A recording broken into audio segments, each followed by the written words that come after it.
আসসালামু আলাইকুম, সবাই কেমন আছেন? আসলে আমি একসাথে ঈদের আগের দিন আর ঈদের দিনে ভিডিওটা একসাথে অ্যাড করছি, কারণ ঈদের কিছু শপিং করছিলাম, কিছু রান্না বান্না করছি, আবার ঈদের দিন যা যা করছি ভাবলাম একসাথে দুটোটা ভিডিও একসাথে করি, ভালো হবে। এর জন্য আসলে ভিডিওটা করা। আসলে সেদিন আসলে অনেক কিছু শপিং করে ফেলছিলাম।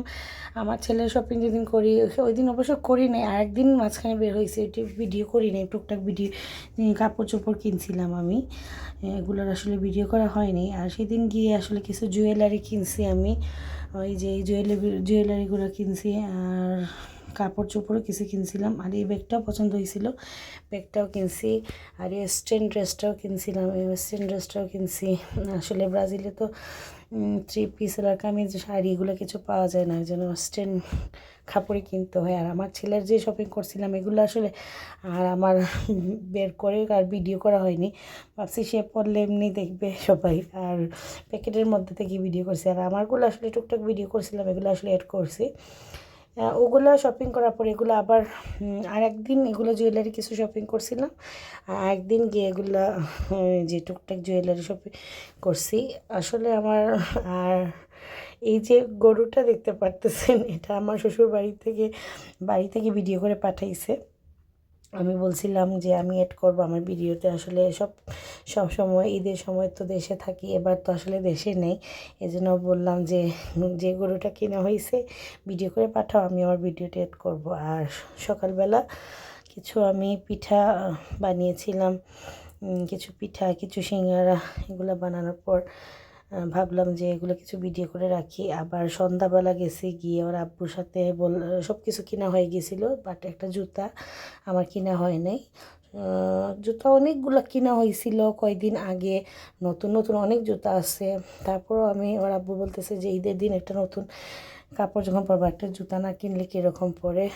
ওয়াসিরকে বাসায় রেখে আমার ছেলেকে শুধু সে আর আমি গেছি, গিয়ে এই যে একটা জুতা কিনছি, আর আমার ছেলের জন্য ক্যাফসি থেকে খাবার নিছি। আর এসে তো রাতের বেলা তাড়াহুড়া করে অনেক রাত একটা বেজে গেছে, রান্না করছি, কারণ সকালবেলা তো যেতে হবে। আর সেমাই প্যাকেটটা নিয়ে আসছিলাম বাংলাদেশ থেকে। এই যে পুটিংও আলহামদুলিল্লাহ ডান, সকালবেলা হয়ে গেছে। ঈদের জন্য আমরা রেডি হয়ে বের হয়ে গেছি, মসজিদে যাব। আর ওর আব্বু তো অনেক তাড়াহুড়া করতেছিল, বলতেছিল গতবার নামাজ পাই নাই, এটা না সেটা না, তাড়াতাড়ি রেডি হওয়া। অনেক তাড়াহুড়া করে আমি কোনো মতে রেডি হয়েছি, ভালো করে আসলে আমি রেডি হইতে পারিনি, মানে ও এত তাড়াহুড়া লাগাইতেছে। পরে আমরা আলহামদুলিল্লাহ মসজিদে আসছি, এসে নামাজের জন্য বসেছিলাম অনেকক্ষণ। বসে অনেক মানুষ জড়ো হয়েছে।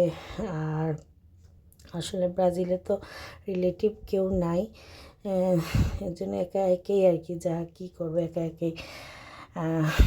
একেই ঈদ করতে হয়।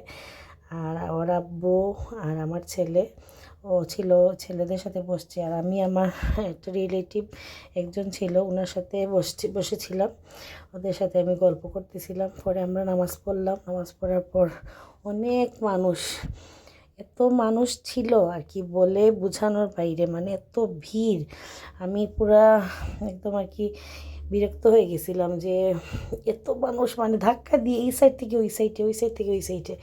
গতবার দোতলাতে খাওয়ার ব্যবস্থা ছিল, এবার আসলে নিচতলাতে খাওয়ার ব্যবস্থা, আর দোতলাতে ভিআইপি ওদের জন্য আলাদা করছে। আর গতবার ভিআইপি যারা ছিল বা যারা এমনি গেস্টরা ছিল সবাই একসাথে খাবার করছে, বাট এবার আলাদা আলাদা।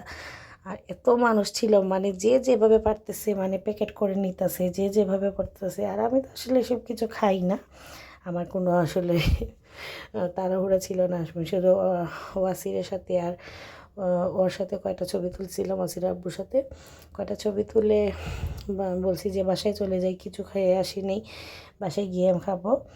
আর ও বলতেছিল ঠিক আছে তাহলে চলে যাই। আর আসলে এই যে আমরা আবার উবার ডাকছি, উবারে চলে গেছি, উঠে গেছি, উবারে উঠে বাসার জন্য রওনা দিছি। আর আলহামদুলিল্লাহ আপনাদের সাথে আবার দেখা হবে, আর কথা হবে। আমার জন্য দোয়া করবেন, ভালো থাকবেন, আল্লাহ হাফেজ।